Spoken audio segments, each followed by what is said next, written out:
नमस्कार, मी प्रियांका पाटील आणि आपण पाहत आहात विश्व 24 न्यूज।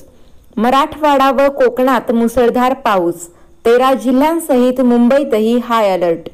अरबी समुद्रात हवेच्या कमी दाबाचं क्षेत्र निर्माण झालं आहे।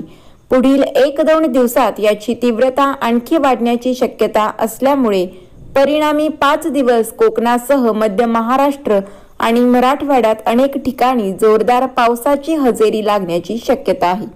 त्यामुळे पुढील 5ही दिवस हवामान खात्याने विविध जिल्ह्यांना तीव्र पावसाचा इशारा दिला आहे। महाराष्ट्राच्या किनारपट्टीवर वादळी वारे वाहण्याची शक्यता वर्तवण्यात आली आहे। 19 नोव्हेंबर नंतर याची व्याप्ती आणखी वाढण्याची शक्यता आहे। त्यामुळे पुढील 5 दिवस किनारपट्टी भागात राहणाऱ्या नागरिकांना सतर्कतेचा इशारा देण्यात आला आहे। हवामान खात्याने आज मुंबईसह पुणे, ठाणे, नाशिक, पालघर, अहमदनगर, सोलापूर, सांगली, सातारा, कोल्हापूर, रायगड, रत्नागिरी आणि सिंधुदुर्ग या 13 जिल्ह्यांना येलो अलर्ट जारी केला आहे। पुढील 3 ते 4 तासात या ठिकाणी मेघगर्जनेसह मुसळधार ते अतिमुसळधार पावसाची शक्यता आहे।